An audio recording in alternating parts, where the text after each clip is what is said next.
ya, nggak boleh seperti di Batam kemarin. Saya yang nanya,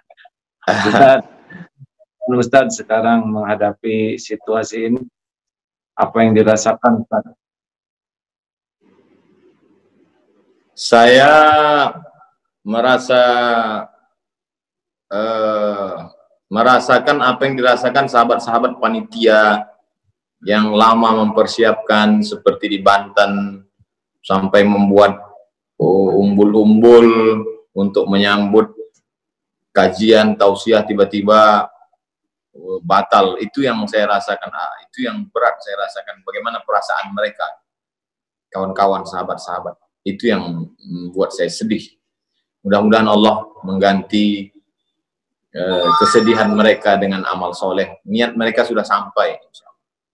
Ya, pasti nggak dirugikan Ustadz oleh Allah, karena niatnya sampai, ikhtiarnya sampai, ridho kepada takdir juga akan menjadi amal soleh. Ya.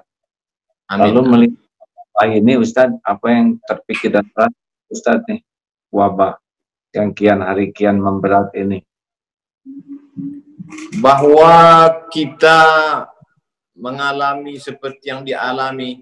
Tadi kebetulan sholat Isya saya baca ayat A'udzubillahi minasyaitonirrajim. Yamsaskum qarhun faqad massal qauma qarhun misluh wa tilkal ayyamu nudawiluha bainan nas wa liya'lamallahu alladhina amanu wa yattakhidha minkum syuhada wallahu la yuhibbul zalimin.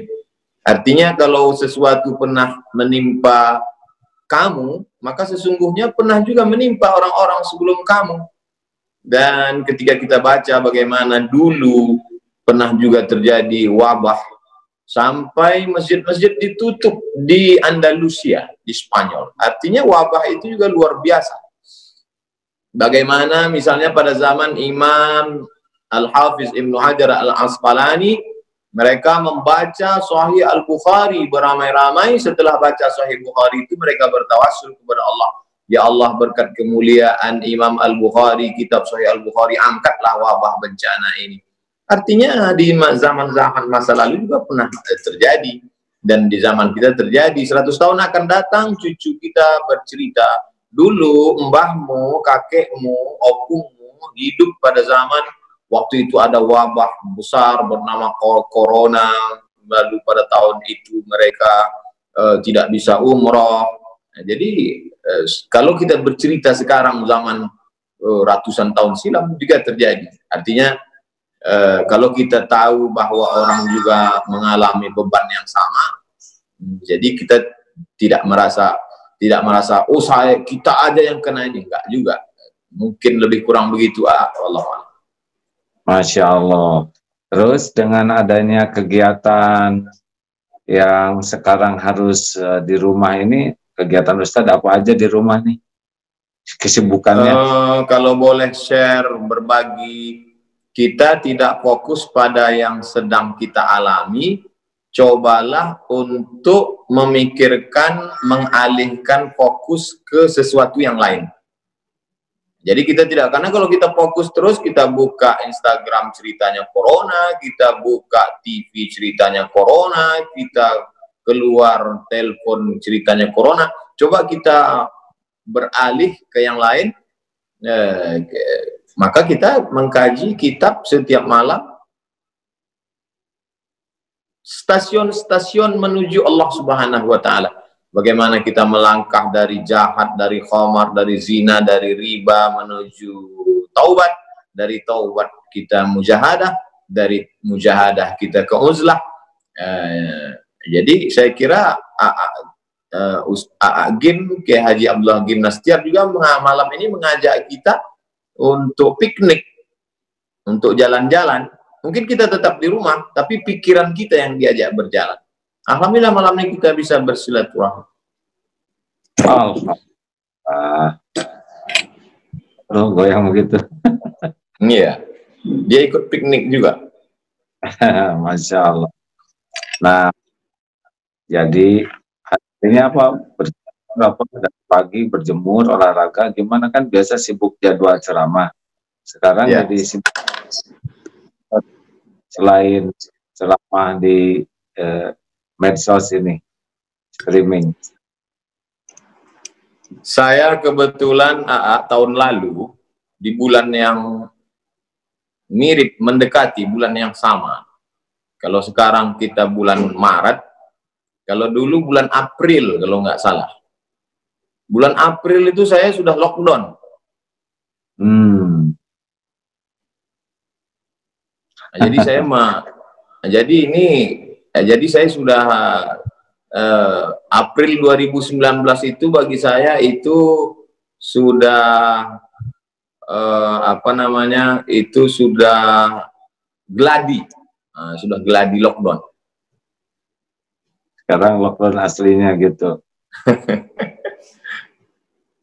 Jadi punya jadwal pagi, siang, malam, olahraga apa gitu hari-harinya supaya bisa ditiru oleh teman-teman lain yang manfaatnya. Seperti biasa, matahari, berjemur, jalan, kemudian menulis, membaca, persiapan untuk streaming malam. Dan waktu itu berjalan, akhirnya sekarang sudah tanggal 20, sampai lupa tanggal 29. Yang video pertama kita share, saya Abdul Somad mulai tanggal 16 Maret tidak mengisi tausiah karena mengikuti instruksi dari pemerintah untuk tidak berada di tempat keramaian, untuk tidak. Akhirnya dari tanggal 16 kita tetap jalan, tetap enjoy, tetap tidak stres. Dan sudah setengah bulan ini tanpa terasa ya. Iya, baik. Alhamdulillah. Ustaz, sementara ini kita dengar juga ada beberapa polemik tentang ke masjid, berjamaah di rumah. Ya. Apa tuh, Ustaz? Jadi kita diposisikan pada kalimat meninggalkan masjid. Kalimat meninggalkan masjid itu yang melukai hati kita. Padahal sebenarnya kita sedang berpindah dari satu sunnah ke sunnah yang lain. Jangan dikatakan kenapa kita meninggalkan masjid. Bukan begitu. Kita sedang pindah dari sunnah ketika aman dengan sunnah Rasulullah ketika sedang dalam masa wabah. Dalam masa aman, sunnahnya adalah memakmurkan masjid. Dalam masa kondisi sekarang, sunnahnya adalah kita lebih memilih keselamatan. Maka yang kita lakukan sekarang ini juga adalah sunnah. Kata Nabi SAW, firra minal majzum, firaraka minal asad. Larilah engkau dari orang yang terkena penyakit menular seperti engkau lari dari singa. Jadi hari ini kita sedang melarikan diri dari orang yang terkontaminasi penyakit seperti larinya dari singa. Ini juga sunnah. Jadi kalimat ini besar pengaruhnya, Kiai Haji Abdullah Gimnastiar. Jadi pemilihan kata itu saya lebih memilih menggunakan bahasa daerah. Di Riau mungkin lebih familiar tuna di rumah. Tuna di rumah, stay at home. Mungkin bahasa Sundanya apa itu? Menetaplah di rumah. Cicing di rumah. Nah, jadi cicing. Ini jawaban yang indah ya. Kita bergerak dari satu sunnah ke sunnah lain. Ada yang mengucapkan gini, Ustadz, saya sih jangan takut oleh virus. Kami tidak takut oleh virus, tapi takut kepada Allah, sehingga tetap memaksakan untuk ke masjid. Bagaimana pendapat Ustadz tentang perkataan itu? Kami tidak takut ke virus, kami hanya takut ke Allah. Itu satu sisi ada sombongnya. Kita bisa masuk dalam takbur. Kalau sampai kita, ini kan beda virus dengan singa kan, yang satu kelihatan, yang satu enggak kan. Seandainya ini kebun, mohon maaf, kebun binatang, singanya lepas. Iya kan? Singanya lepas. Lalu kemudian ada satu orang dilarang sama Pak RW, mas, jangan keluyuran. Lalu dia mengatakan, saya hanya takut pada Allah. Tidak takut ke singa gitu ya. Jadi kita dalam Islam diajarkan, Ahlus Sunnah wal Jamaah mengajarkan kita untuk ikhtiar, ada usaha. Bahwa kemudian terjadi, berarti kita beriman kepada rukun iman yang keenam, takdir baik, takdir buruk. Tapi sebelum itu ada usaha, ikhtiar, dan usaha itu sunnah. Jadi yang kita lakukan hari ini sunnah. Kami tinggal di Pulau Sumatera, Provinsi Riau, 50 menit dari Kuala Lumpur. Sampai hari ini kita tidak lockdown. Dan pesawat dari Kuala Lumpur masuk 2 kali satu hari, pesawat pagi, pesawat siang. Bagaimana kalau ada penumpang itu yang datang, dia terkontaminasi, lalu dia datang ke masjid, dia menginjakkan kaki, dia bersin batu di tempat wudhu, dia bersalaman. Kecuali misalnya kita sudah lockdown. Lalu kemudian tidak ada pesawat satupun yang masuk, semua pintu kota ditutup, yang buka hanya kantor polisi dan tentara untuk pengamanan dan supermarket tempat belanja, dan semua sudah dicek, semuanya sehat. Dan di pintu masjid ada detektor, kalau ada satu virus, detektornya bunyi. Nah, itu bisa kita tetap melaksanakan sholat berjamaah dengan sholat Jumat. Ini sekarang kita tidak tahu siapa yang membawa. Saya sendiri tidak yakin bahwa saya steril. Nah, kalau ngomong-ngomong tentang lockdown, kan ada yang sekarang jadi makan banyak daun-daunan karena lockdown, daun. Ada yang tidak ngerti. Kalau lockdown. Nah, lockdown ini dalam sejarah Islam pernah nggak tuh ada lockdown ditutup seperti itu, Stan? Jadi kalau kita baca fikih-fikih dulu itu kan, misalnya kita baru boleh sholat qashar itu kan setelah melewati sur al-balad, tembok kota. Jadi memang kalau kita pergi ke Rabat di Maroko hari ini, kebetulan dulu saya waktu sekolah kan tinggalnya di kota Rabat. Jadi Rabat itu sampai hari ini memang kotanya ada temboknya. Keliling kota itu ada tembok. Tembok itu tetap bisa utuh terjaga karena memang hujannya jarang dan dia terbuat dari batu gunung. Jadi ketika zaman dulu kalau terjadi wabah suatu kota, itu pintu tembok itu ditutup rapat sehingga orang luar tidak masuk dan orang yang di dalam tidak keluar, karena kota itu ada temboknya. Dan kota Al-Madinah Al-Munawwarah dulu juga, kalau kita bisa kita browsing, coba cari gambar Madinah zaman dulu, itu ada temboknya keliling. Kalau terjadi sesuatu, musuh datang dari luar, itu pintu. Makanya ada riwayat tentang Umar bin Khattab menerima kunci dari Bethlehem dari Palestina, yang kuncinya dipegang oleh pendeta Nasrani. Artinya kota itu ada temboknya, ada pintunya, ada kuncinya. Jadi ketika lockdown, dia tinggal tutup pintu aja. Kalau sulit menggambarkannya, nonton film Troy.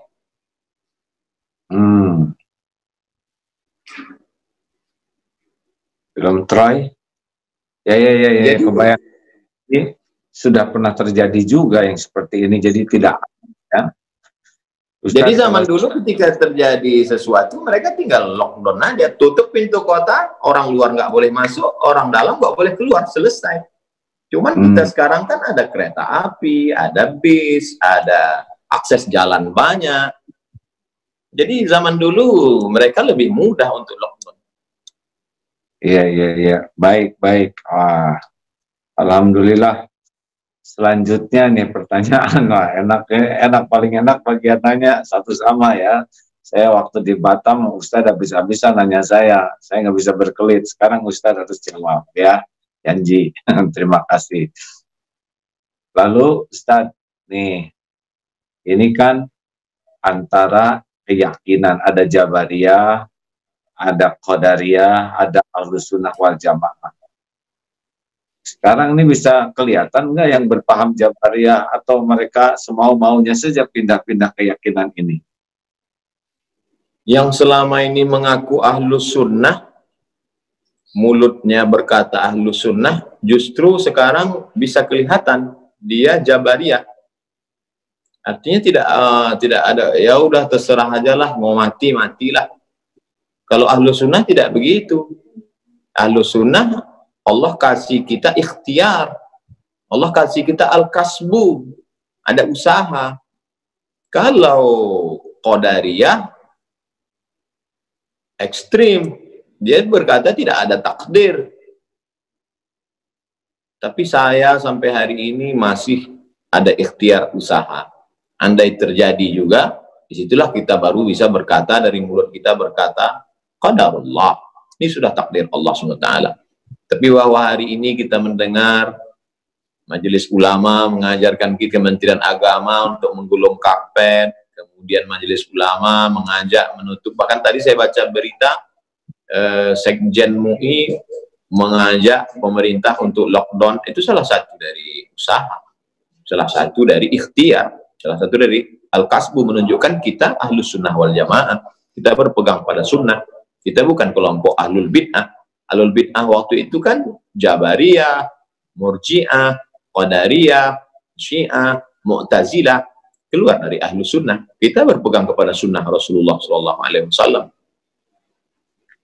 Jadi jangan ragu-ragu untuk menyempurnakan ikhtiar, ihris ala ma yanfa'uk wasta'in billah wala ta'jaz. Itu saja, bersungguh-sungguh manfaat, jazakumullah khairan, minta tolonglah kepada Allah dan janganlah bersikap lemah.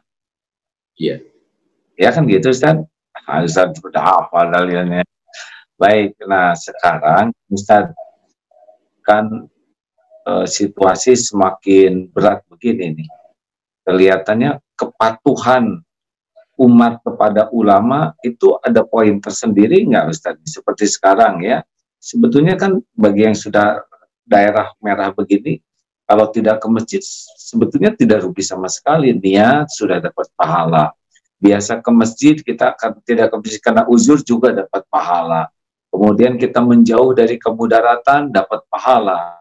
Tidak mencelakakan orang lain dapat pahala, patuh kepada ulama juga pahala. Jadi sebetulnya luar biasa dalam keadaan begini kalau kita betul-betul pakai hati dan kejernihan berpikir. Gimana menurut Ustaz bahwa ya kita patuh ke majelis ulama tuh ada poin khusus tidak tuh? Kita beragama ini bukan ikut perasaan, tapi berdasarkan ilmu.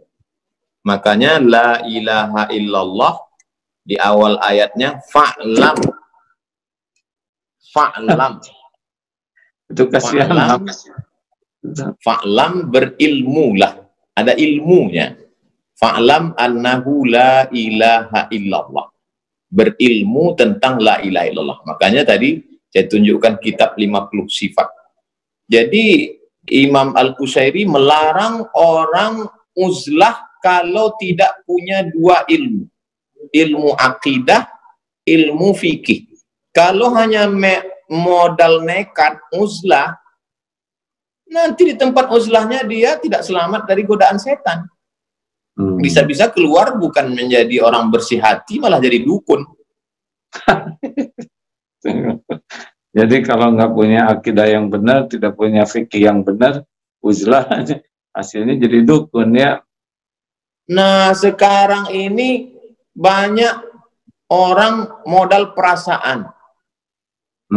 Perasaan saya nggak enak karena ninggalkan masjid. Perasaan saya nggak enak karena nggak sholat Jumat.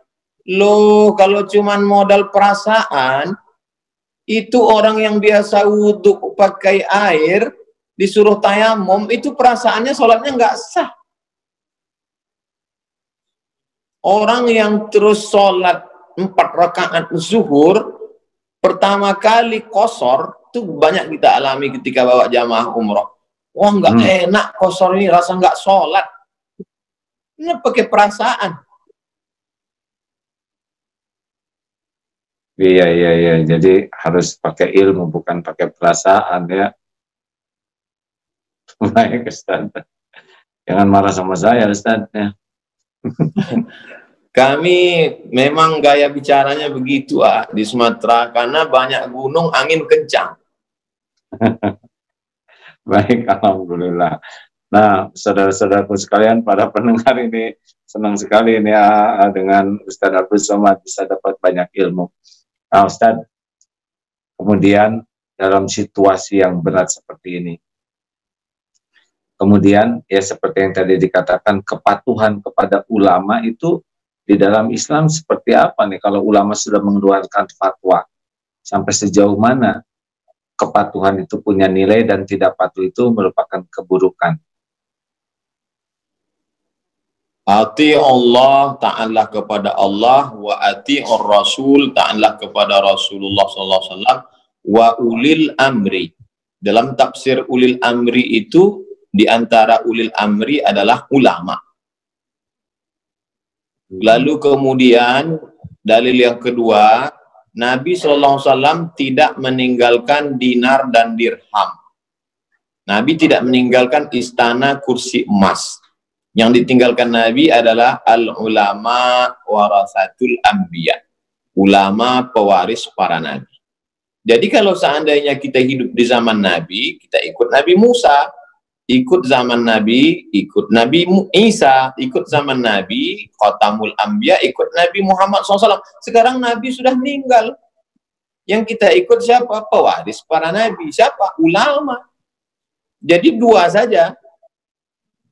Kita ulama berijtihad, atau kita orang awam ngikut ulama. Saya bukan ulama. Saya orang awam.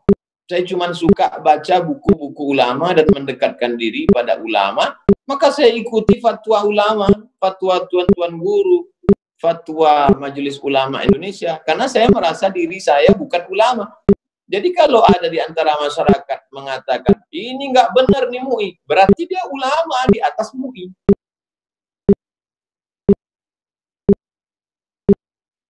Jadi wajib gitu ya, Ustaz. Kalau memang fatwa itu sudah disampaikan, kita umat mematuhinya. Saya mau ke Bandung ketemu Kiai Haji Abdullah Gimnastiar, maka saya percayakan hidup mati keselamatan saya pada pilot pesawat. Pokoknya kata pilot, pakai seat belt, pakai. Tutup jendela, dibuka, buka. Matikan handphone, matikan. Saya nggak ngeyel maju ke depan, saya tanya, kalau handphone saya hidup, kira-kira apanya yang rusak? Kenapa ketika dengan pilot kita hormat, nggak ngeyel, tapi kenapa dengan ulama kita melawan? Baik, baik, baik. Luar biasa. Alhamdulillah. Sedikit lagi Ustadz. Nah Ustadz, dalam situasi seperti ini kan sekarang pada di rumah nih ya, kan tidak ada yang kebetulan takdir itu. Pasti Allah sudah mendesain takdir ini. Di antaranya Allah memperlihatkan bahwa hukum Islam itu sudah sangat siap dengan segala keadaan. Harusnya kita melihat kehebatan Islam, fikihnya Islam, justru dalam situasi sekarang ini nampak yang pada waktu keadaan umum tidak begitu kelihatan dalil-dalil ini ya. Sekarang kita bisa melihatnya. Dan juga di rumah-rumah itu. Sekarang rumah-rumah sudah memiliki kesempatan berkumpul. Nah, kira-kira ibadah apa nih di rumah yang dalam situasi begini yang sangat dianjurkan? Ada hal-hal khusus tidak selain sholat jamaah?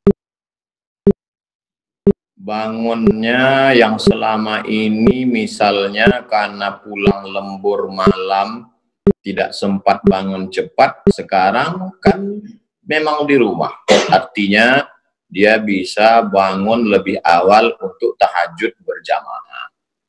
Tahajud berjamaah di rumah di luar Ramadan, yang khawatir terjerumus kepada perbuatan bid'ah, maka tidak bid'ah, sunnah, karena Rasulullah SAW melaksanakan itu pernah diikuti oleh Anas bin Malik dari belakang, pernah diikuti oleh Sayyidina Abdullah bin Abbas, yang riwayat Nabi menarik telinganya, dipindahkan dari kiri ke kanan, dan Nabi tidak pernah melarang mereka. Nabi tidak mengatakan, sholat sendiri-sendiri aja, sholat berjamaah ini bid'ah, wa kullu bid'atin dhalalah, wa kullu dhalalatin finnah.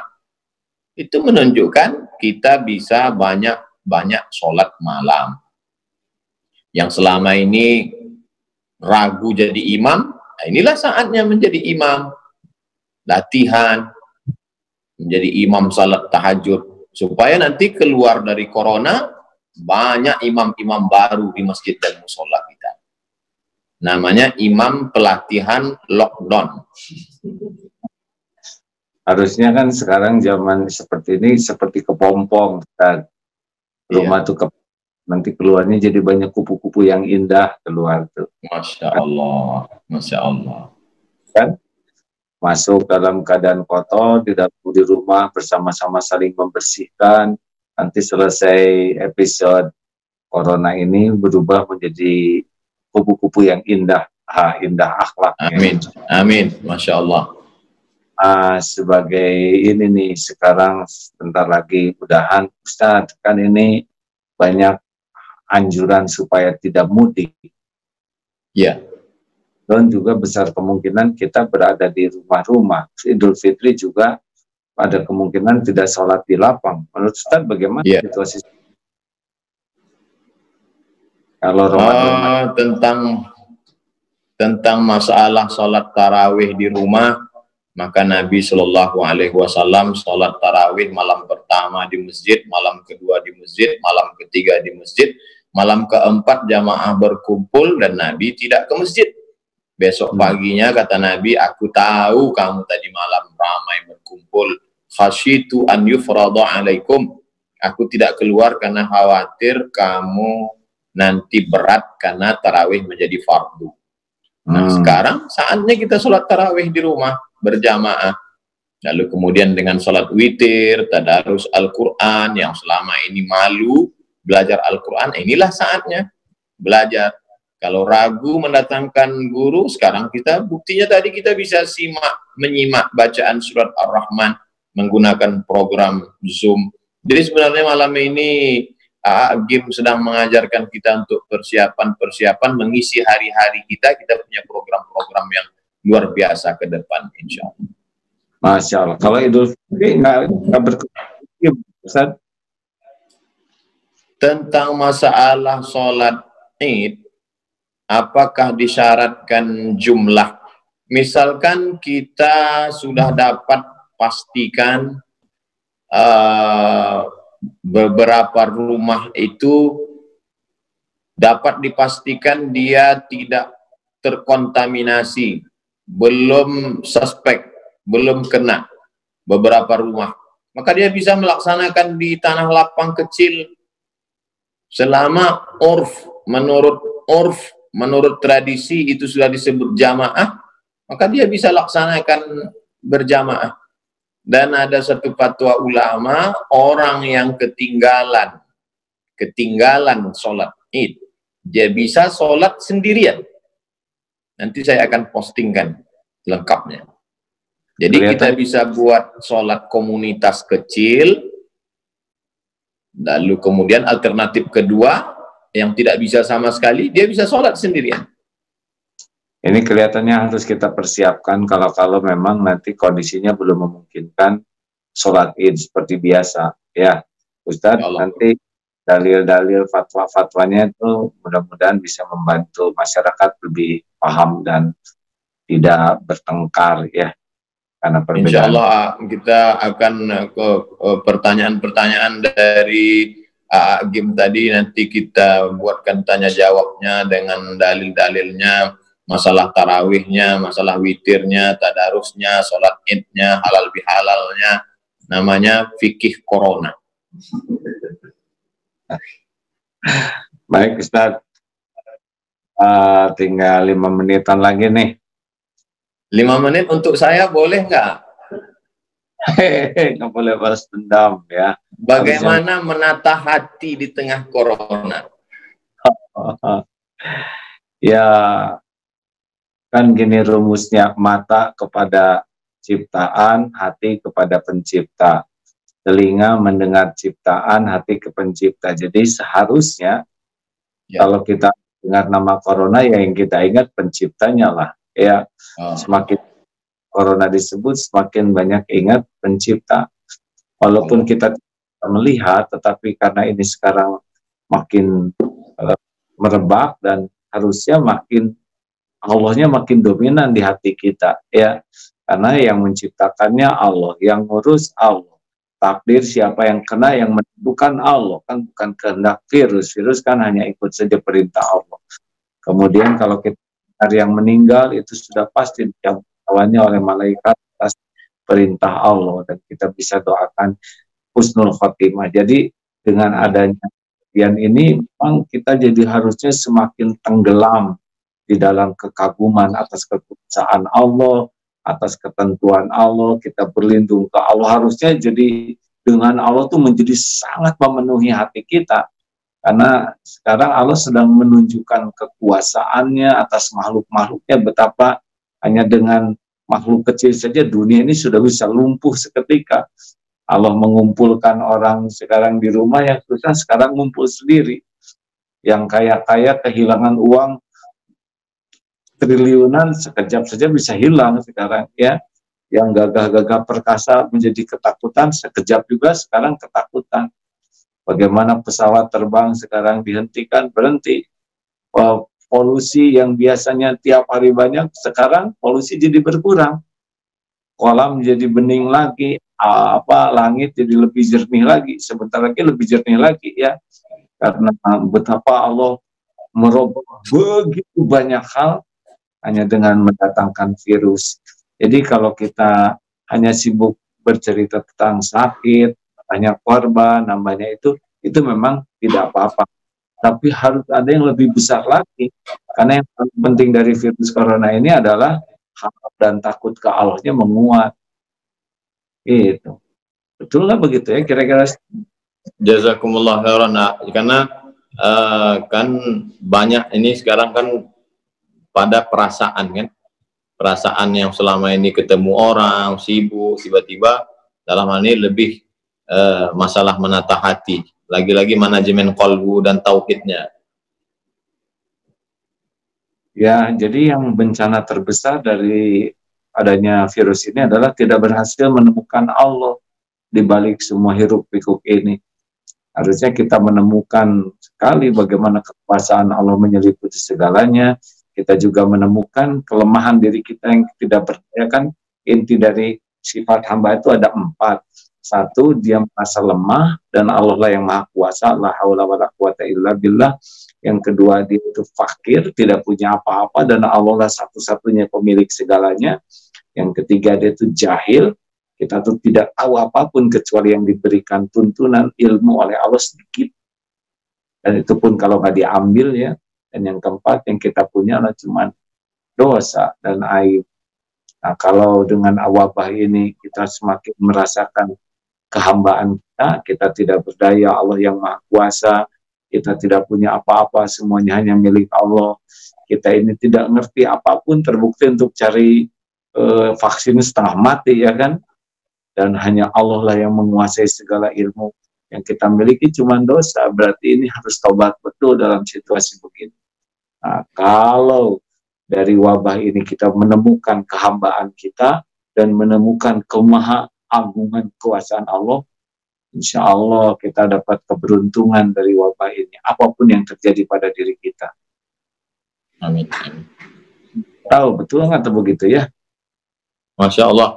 Mohon doanya, doakan supaya jamaah kita semua hati tenang, diberikan Allah kekuatan batin. Amin ya rabbal alamin. Ustaz tutup dengan doa, Ustaz. Amin. Saya amin. Mohon doa. Saya mengaminkan.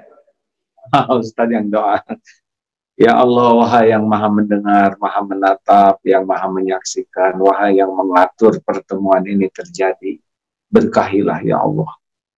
Jadikan majelis ini membuat kami semakin takjub padamu, semakin merundukkanmu. Ya Allah, amin, ya. dan hikmah di balik semua kejadian ini. Allahumma ftah lana hikmatan, unsur alaina rahmatan, jalali Allahumma a'inna ala dzikri wa syukri ni ibadati. Ya Allah, kami semua dari segala kejahatan makhluk-makhluk-Mu. Lindungi kami dari penyakit lahir, penyakit akal, penyakit batin. Taqabbal minna ya Allah. Amin. Wa tub alaina innaka antat tawwabur rahim. Amin ya rabbal alamin. Dan semoga para pejuang ya oleh Allah diberikan kekuatan iman dan keistiqomahan dalam membantu yang sedang sakit ini. Amin ya Allah. Jazakumullah khairan Kiai Haji Abdullah Gimnastia. Barakallahu fikum.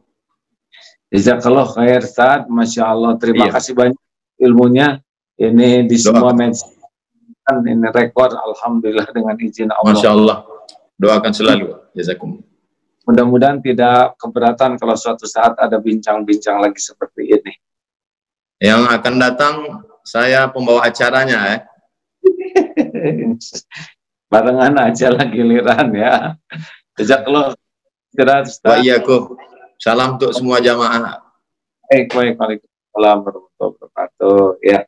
Demikian sahabat-sahabat yang baik, kita sudah mendapat curahan ilmu yang banyak dari guru kita Ustadz Abdul Somad. Semoga Allah mencintainya. Amin ya rabbal alamin.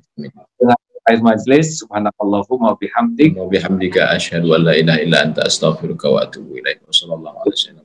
Waalaikumsalam warahmatullahi wabarakatuh. Waalaikumsalam warahmatullahi wabarakatuh. Alhamdulillah. Mana nih keluarnya gimana? Maaf saya nggak hafal.